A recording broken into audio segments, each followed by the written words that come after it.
ہوشیار پوری دعوت برکاتہ.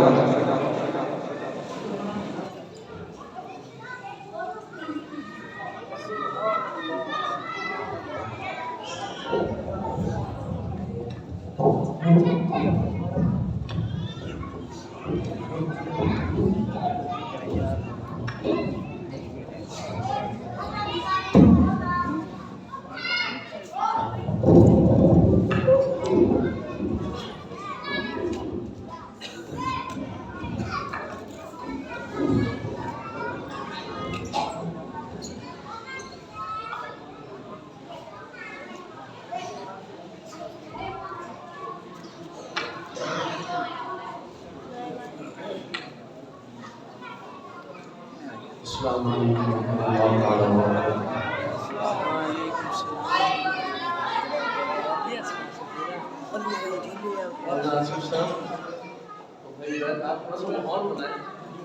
کیسے بات کروں گا؟ چھوٹے بچے ہیں جنہوں نے کھیلنا ہے، چلیے بیٹا آپ دے دو پانی.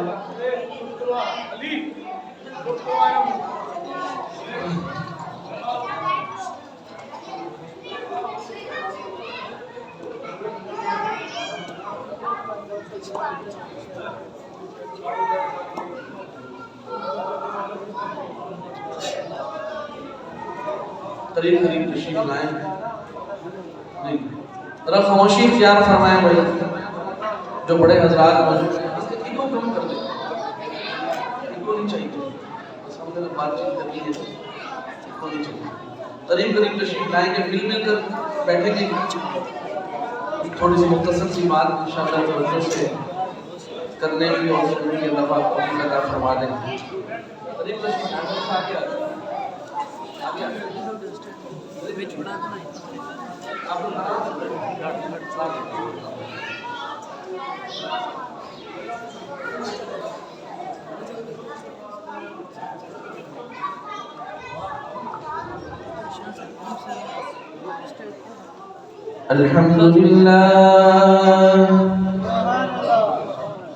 الحمد لله نحمده ونستعينه ونستغفره ونؤمن به ونتوكل عليه ونعوذ بالله من شرور أنفسنا ومن سيئات أعمالنا. من يهده الله فلا مضل له ومن يضلل فلا هادي له. ونشهد أن لا إله إلا الله وحده لا شريك له. ونشهد أن سيدنا وحبيبنا وشفيعنا ومولانا محمدا عبده ورسوله صلى الله تعالى عليه وعلى آله وأصحابه وبارك وسلم تسليما كثيرا أما بعد فأعوذ بالله من الشيطان الرجيم. بسم الله الرحمن الرحيم. ألف لام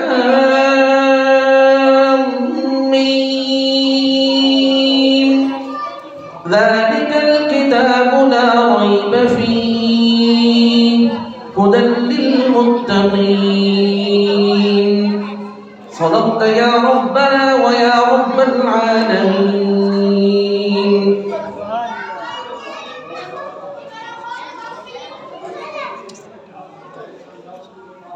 نہایت واجب احترام بزرگان محترم، برادران اسلام،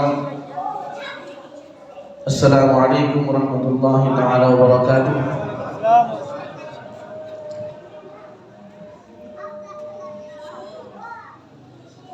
ہم اپنے مخدوم و مکرم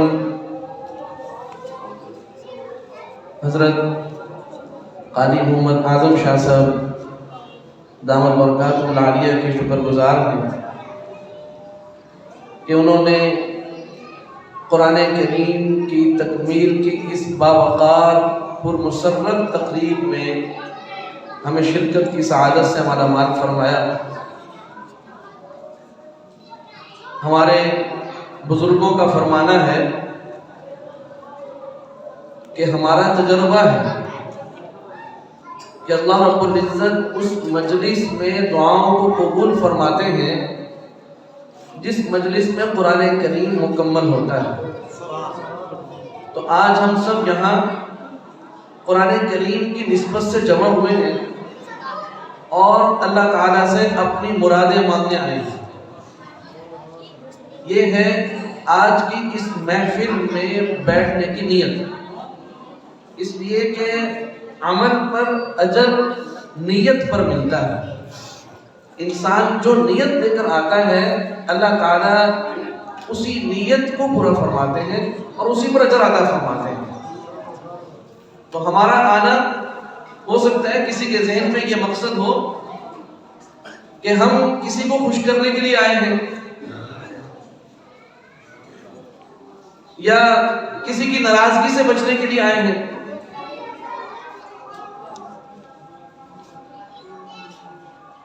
لیکن حقیقت یہ ہے کہ ہمارے آنے کا جو مقصد ہے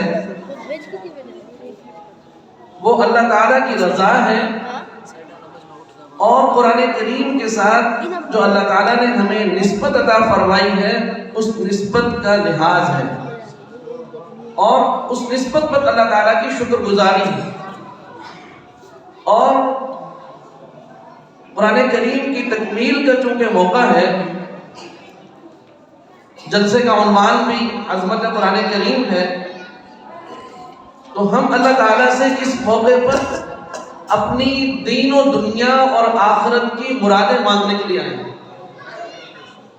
لوگ تو یہ کہتے ہیں اور شاید ہم بھی یہ سمجھتے ہوں اپنے گمان میں کہ ہمارا جو دین و دنیا کا نظام چل رہا ہے یہ ہماری کسی قابلیت کا نتیجہ ہے، یہ ہمارے بہت ہوشیار ہونے کا، بہت عقل مند ہونے کا نتیجہ ہے۔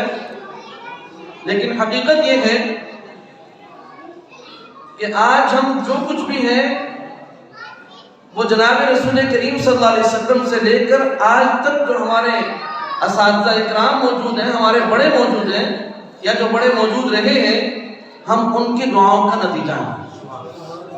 اور خود انسان کو بھی جو کچھ ملتا ہے وہ کسی نہ کسی دعا کا ثمر ہوتا ہے۔ میرے دوستوں، دعا ایک ایسی دولت ہے، اس کی نیت سے مجالس میں جانا چاہیے، خاص طور پر قرآن کریم کی تکمیل کی جہاں مجلس ہو، چاہے کسی ایک بچے کی تکمیل کا موقع ہو یا کسی مدرسے میں تکمیل کی باقاعدہ تقریب ہو، تو اس میں یہ نیت کر لینی چاہیے کہ مجھے جو فلاں چیز دین کی یا دنیا کی، ذاتی یا اجتماعی، ملکی یا آخرت کی جو چیزیں مجھے مطلوب ہیں وہ میں آج کی اس مجلس میں جا کر اللہ تعالیٰ سے مانگوں گا اور اللہ تعالیٰ میری دعا کو ضرور قبول فرمائیں گے۔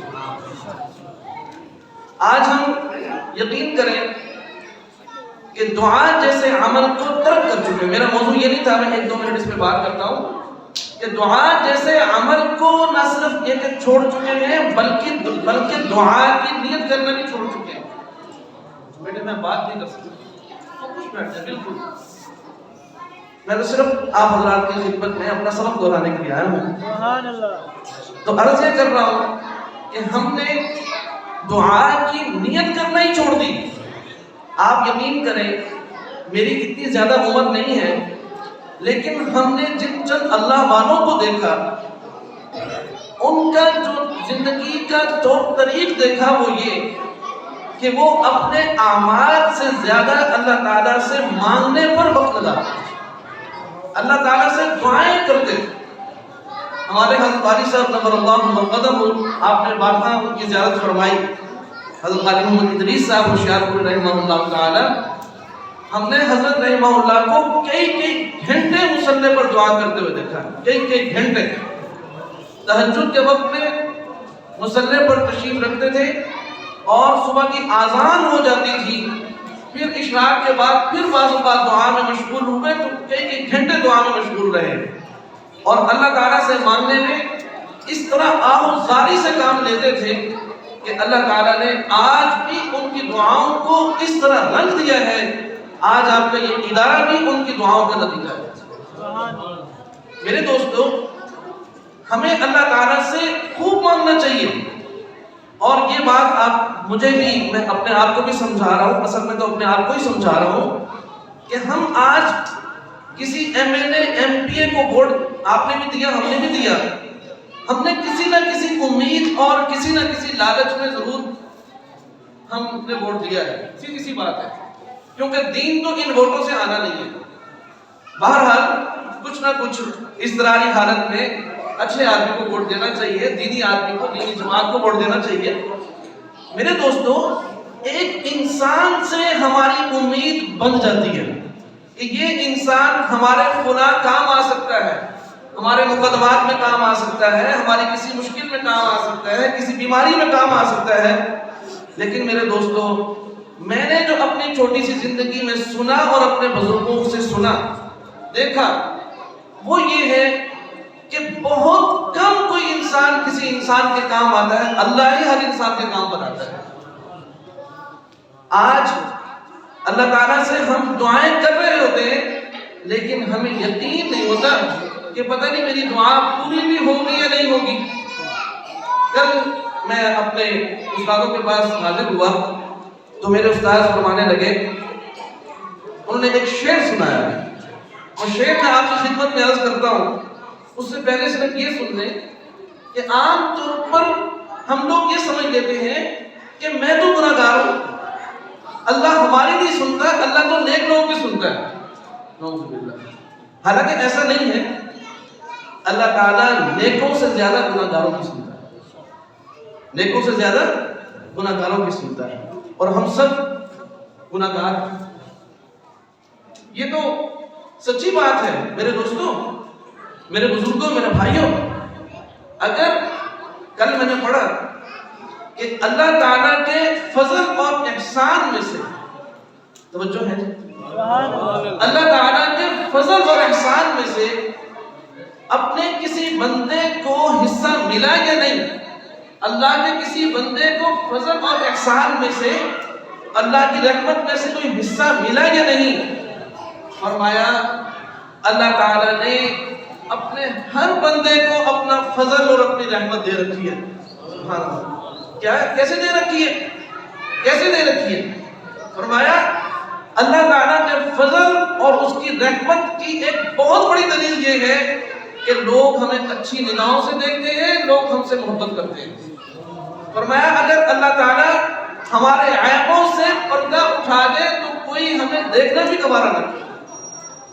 ہمارے عیوب پر اللہ تعالیٰ نے اپنے فضل اور اپنی رحمت سے ایسی ستاری کی چادر جو ہے وہ ڈال رکھی ہے کہ لوگ ہمیں اچھے الفاظ میں یاد کرتے ہیں، اچھے خوبصورت نظروں سے دیکھتے ہیں، نگاہ محبت سے دیکھتے ہیں، اور جو ہے وہ لوگ ہم سے خوش ہوتے ہیں. اور میں اپنی بات کر رہا ہوں، لوگ ہمیں اللہ مدد سمجھتے ہیں، لوگ یہ سمجھتے ہیں کہ یہ لوگ اللہ سے کوئی بات کریں گے، ہمارے لیے کوئی دعا مانگیں گے تو ہماری مشکلات ٹل جائیں گی. میرے دوستو، یہ اللہ کا فضل ہوتا ہے اور کچھ بھی نہیں ہے، اور کچھ بھی نہیں ہے. اور اللہ تعالیٰ سے جب ہم نے دعا مانگنی ہے تو اللہ تعالیٰ سے دعا مانگنے میں یقین کامل ہونا چاہیے. یقین کامل. اگر کوئی اللہ سے شک شبے کے ساتھ مانگتا ہے تو پھر وہ اگلی بات پر یقین کر لے کہ اس کی دعا کبھی قبول نہیں ہوتی. اگر کوئی اللہ سے شک شبے کے ساتھ مانگتا ہے تو پھر وہ اگلی بات پر یقین کر لے کہ شک سے مانگی بھی دعا کبھی اللہ تعالیٰ قبول نہیں فرماتے، کہ اس بندے کو تو میری کی ذات پر یقین نہیں ہے، میں اس کو کیسے عطا فرماؤں. اللہ سے مانگو، ہمیں اللہ سے مانگنا ہے اللہ سے کامل یقین کے ساتھ کہ اللہ تعالیٰ ضرور عنایت فرمائیں گے، ضرور عطا فرمائیں گے. میرے دوستو، ہمارے حضرت باری صاحب رحمہ اللہ اکثر ہمیں بزرگوں کے پاس لے کے جاتے تھے اور اکثر بزرگوں کو گھر بلاتے تھے. آج یہ سلسلے ختم ہوتے جا رہے ہیں. ہمیں اپنی گھریلو دینی تربیت کے لیے جو سب سے مؤثر چیز ہے، اپنی گھریلو اپنے عورتوں اور بچوں کی تربیت کے لیے صرف مردوں پر اپنی ذمہ داری نہیں ہے، بلکہ ان پر ان کے بچوں کی، ان کی عورتوں کی بھی ذمہ داری ہے۔ ہم نے یہ دیکھا اپنے خاندان کے اندر کہ آئے روز ہمارے گھر میں کوئی نہ کوئی بزرگ تشریف لاتے تھے۔ حضرت علی صاحب رحمہ اللہ اس طرح ہم چھوٹے چھوٹے تھے، ان کی خدمت میں ہمیں بھیج دیتے کہ حضرت آپ ان کی دعا فرما دیں، اس کی اعوذ باللہ سن لیں، اس کی بسم اللہ سن لیں، اس کو دم کر دیں، اس کو اپنی دعاؤں میں یاد رکھیے۔ آپ یقین کیجئے آج ہمیں بھی ان سلسلوں کو قائم کرنا چاہیے۔ ہمارے علاقے میں کوئی بزرگ آئیں، ہم خود ان کی خدمت میں حاضر ہوں، ہم کوشش کریں کہ وہ بزرگ ہمارے گھر میں حاضر ہوں، ہم ان کی دعاؤں میں شامل ہو جائیں اور وہ اپنی دعاؤں کا حصہ ہمیں عطا فرمائیں، اور خود بھی ہم اللہ تعالیٰ سے دعائیں مانگیں۔ میرے دوستو، ہماری جو دنیا کی، دین کی، آخرت کی جتنی مشکلات ہیں اللہ تعالیٰ نے ان سب کا حل دعاؤں کے اندر رکھا ہے۔ میں عرض یہ کرنا چاہتا ہوں کہ ہم ایسی محافل میں دعاؤں کی قبولیت کے یقین کے ساتھ انشاءاللہ ہم حاضر ہوئے ہیں۔ میرے دوستو، قرآن کریم کی ایک آیت میں نے آپ کے سامنے تلاوت کی ہے، میں اختصار کے ساتھ اس پر بات عرض کرتا ہوں، پھر انشاءاللہ حضرت بیان فرمائیں گے۔ میں تو آپ کے ساتھ بات چیت کر رہا ہوں، بیان حضرت کا ہوگا انشاءاللہ۔ وہ یہ ہے، آپ نے سکول میں یا مدرسے میں پڑھا ہوگا، ایسا ہے کہ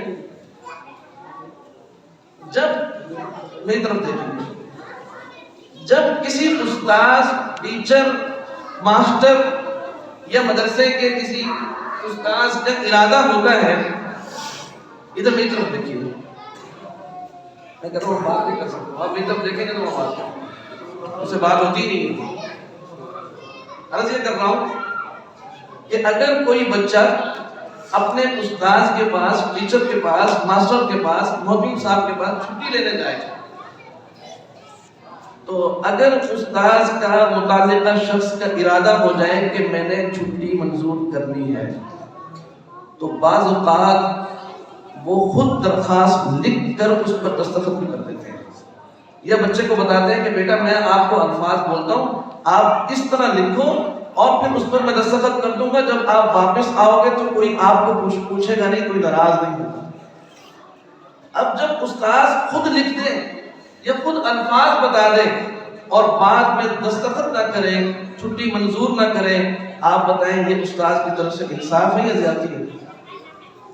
جواب تو دیں، یہ زیادتی ہے نا بھائی؟ آپ نے خود الفاظ بتائے اور آپ نے خود الفاظ لکھوائے، اب میں نے یاد کر کے لکھ لیے، اب کہتے ہو بھاگو، چھٹی نہیں ہے، دستخط نہیں کر رہے آپ۔ میرے دوستو، ہم قرآن و حدیث کے اندر بہت سی دعائیں ایسی پڑھتے ہیں جو اللہ تعالیٰ نے یا اللہ تعالیٰ کے پیغمبر ہم سب کے اور اللہ تعالیٰ کے محبوب جناب رسول کریم صلی اللہ علیہ وآلہ وسلم نے ہمیں یاد کروائی ہیں۔ بہت ساری دعائیں ہم خود بھی کرتے ہیں، لیکن ایک دعاؤں کا حصہ وہ ہے، توجہ فرمائیں، ایک دعاؤں کا حصہ وہ ہے کہ جو قرآن کریم کے اندر ہے یا احادیث مبارکہ کے اندر ہے۔ ان دعاؤں کے ذریعے سے جب کوئی انسان اللہ تعالیٰ سے مانگتا ہے تو اس کی مثال وہی ہے جیسے ماسٹر صاحب نے یا استاد صاحب نے خود تحریر لکھوائی۔ اس کا مطلب یہ کہ انصاف یہ ہے کہ چھٹی منظور کرو۔ اللہ تعالیٰ نے جو دعائیں کروائی ہیں، سکھلائی ہیں، یہ دلیل ہے اس بات کی کہ اللہ نا انصافی نہیں فرما سکتے، اللہ تعالیٰ ان دعاؤں کو ضرور قبول فرمائیں گے۔ چنانچہ اس امت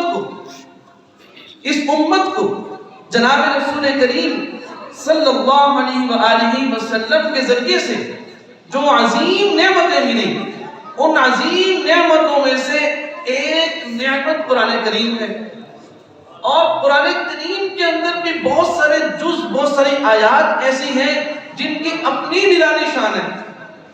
انہی میں سے ایک سورۃ الفاتحہ ہے۔ اللہ تعالیٰ نے سورۃ الفاتحہ اتنی عظیم الشان نعمت وہ صرف اس امت کو عطا فرمائی ہے، سابقہ کسی امت کو سورۃ الفاتحہ نہیں ہوئی، اللہ تعالیٰ نے عطا فرمائی۔ اب اس کے اندر بہت سے مضامین ہیں، میں ان مضامین کا موقع بھی نہیں ہے کہ درسگاہ نہیں ہے، ایک جو اپنا میرا دعا ہے میں وہ عرض کرنا چاہتا ہوں کہ ایک دعا اللہ تعالیٰ نے ہمیں کیا سکھائی؟ ہم ہر نماز کی ہر رکعت میں پڑھتے ہیں اہدنا الصراط المستقیم، کہ ہمیں سیدھے راستہ دکھا دیجئے، بتلا دیجئے.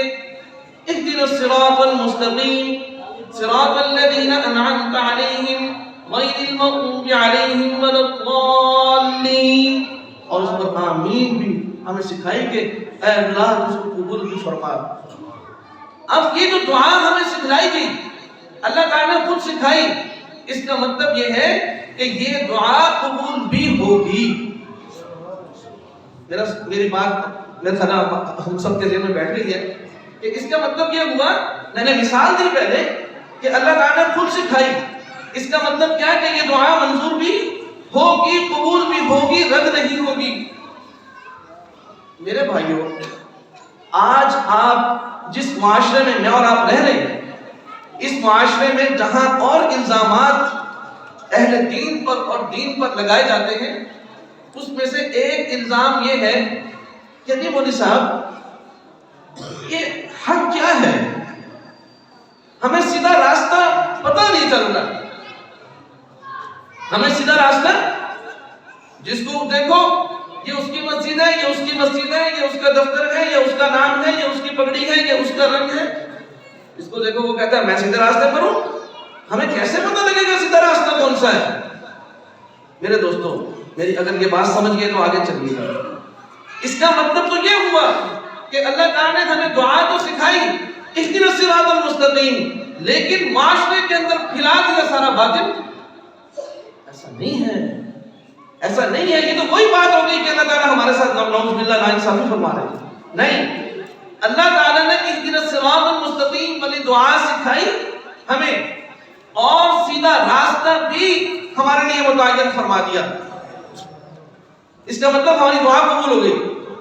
اس کا مطلب کیا ہے کہ ہماری دعا قبول ہو گئی، رد نہیں ہوئی. سیدھا راستہ کیسے دکھلایا؟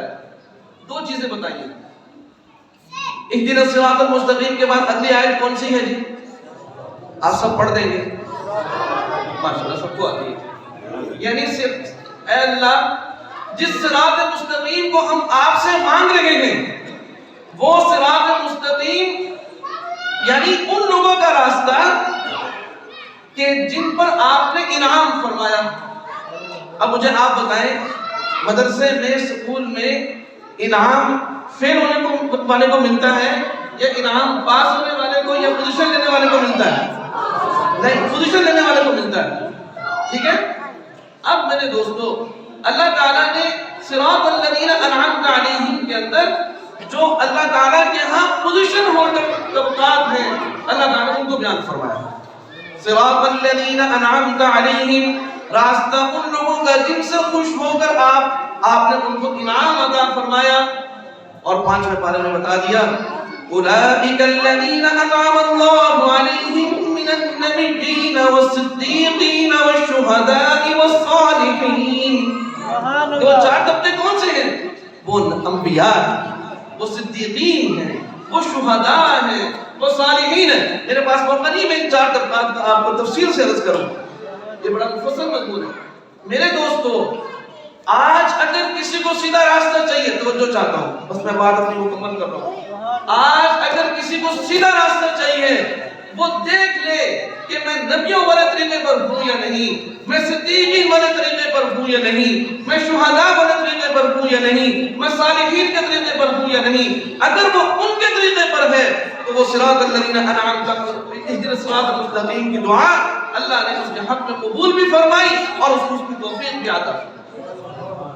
آج اگر کوئی محروم ہے صراط الذین انعمت علیہم سے، آپ یقین کریں اس نے اہدنا الصراط المستقیم کی دعا صحیح سے مانگی ہی نہیں.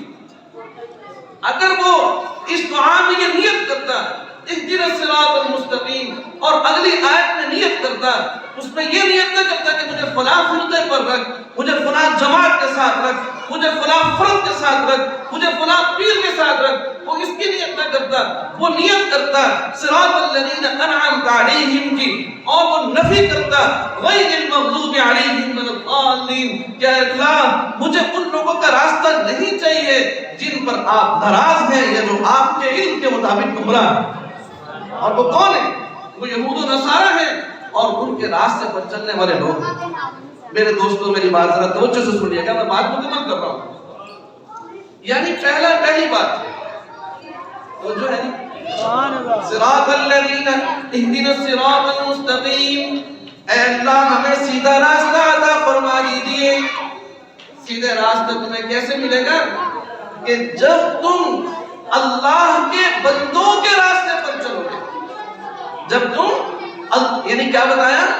جب تم اللہ کے بندوں کے راستے پر چلو گے، اور انبیاء اللہ کے بندوں میں سب سے عظیم طبقہ ہے.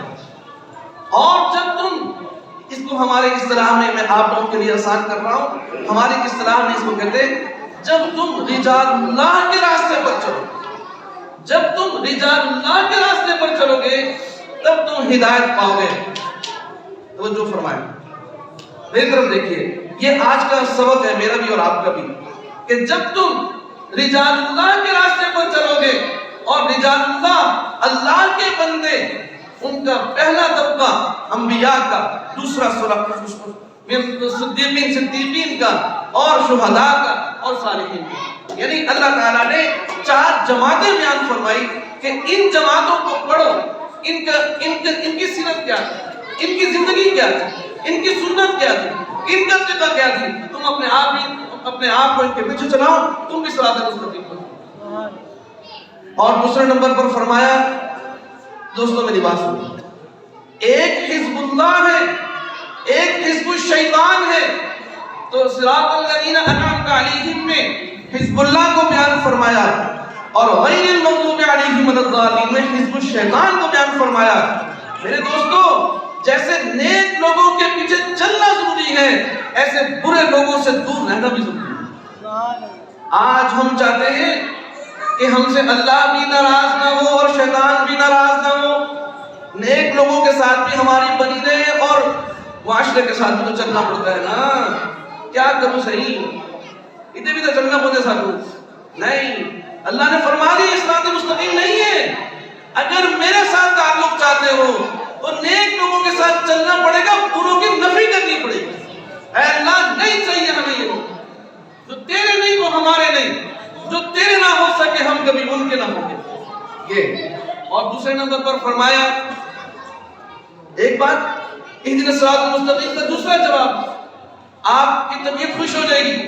سبحان اللہ، کون کہتا ہے کہ اللہ ہماری اہدنا الصراط المستقیم والی دعا کو قبول نہیں کر رہا؟ میری طرف توجہ فرمائیں، کون کہتا ہے؟ میرے دوستوں، آپ تفسیر اٹھا کر پڑھ لیں، مفسرین لکھتے ہیں اہدنا الصراط المستقیم کے جواب میں قرآن نازل ہوا. اللہ کیا عرض کر رہا ہوں کہ اہدنا الصراط المستقیم کے جواب میں اللہ تعالیٰ نے پوری کتاب ہدایت عطا فرمائی. الف لام میم ذالک الکتاب لا ریب فیہ ھدی للمتقین. الف لام میم ذالک الکتاب، یہ کتاب ہے. تم نے کہا تھا نا اہدنا الصراط المستقیم، میں نے کہا لو میرا قرآن، لو میرا کلام، اہدنا الصراط المستقیم ذالک الکتاب لا ریب فیہ. آج کا مصنف کتاب لکھتا ہے، پہلے صفحے پر لکھتا ہے میرا علم ناقص، میرا غلطیوں کا پتلا. میرے دوستو، میرے ناظرین جو میری کتاب کو پڑھ رہے ہیں، میں ان کے احسان مند ہوں گا کہ میری کتاب کو پڑھ کر میری غلطی مجھے بتائیں، میں اس کی اصلاح کروں. لیکن یہ اللہ کی کتاب ہے، یہ اللہ کا کلام ہے. فرمایا ذالک الکتاب لا ریب فیہ، اس کے سچے ہونے میں کوئی شک نہیں، یہ تمہیں جنت میں لے کے جائے گا، یہ تمہیں صراط مستقیم پر رکھے گا.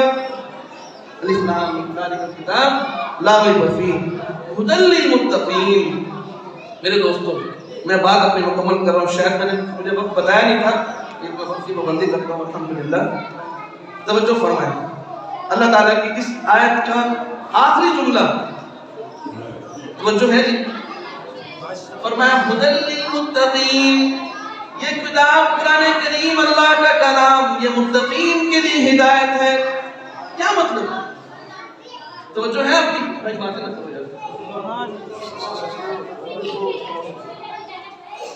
توجہ فرمائیں، یہ کتاب ہدایت کس کے لیے ہے؟ ذرا اونچا بولیں گے. متقین دوبارہ بولے، یہ کتاب ہدایت کن کے لیے ہے؟ متقین کے لیے۔ عجیب بات ہے، جو پہلے سے ہی متقی ہے اس کو ہدایت کی کیا ضرورت ہے؟ جو پہلے سے ہی متقی ہے اس کو ہدایت کی کیا ضرورت ہے؟ نہیں، یہاں بتایا اللہ نے ہدی للمتقین کہ یہ قرآن کریم متقی بننے کا نصاب ہے۔ یہ قرآن کریم متقی بننے کا نصاب ہے۔ جیسے ہم کہتے ہیں یہ میٹرک کا نصاب ہے، یہ عالم کا نصاب ہے، فرمایا اگر کوئی میرا بننا چاہتا ہے تو جیسے میں نے رجال اللہ کے راستے پر تمہیں چلایا ایسے ہی تمہیں کتاب اللہ کے راستے پر بھی چلنا پڑے گا۔ ہدایت تبھی ملے گی جب رجال اللہ اور کتاب اللہ ان دونوں کے مجموعے سے، ایک کا علم اور دوسرے کے اعمال، ان دونوں سے تم ہدایت پا سکتے ہو۔ اس کے علاوہ دنیا میں جو کچھ ہے وہ ہے فرقہ واریت، وہ ہے اللہ سے جوڑنے والی چیزیں۔ اللہ تعالی ہم سب کو صراط مستقیم پر انشاءاللہ اللہ نے جمع کیا ہے، اللہ تعالی ہمیں اس پر استقامت عطا فرمائے۔ وآخر دعوانا الحمدللہ۔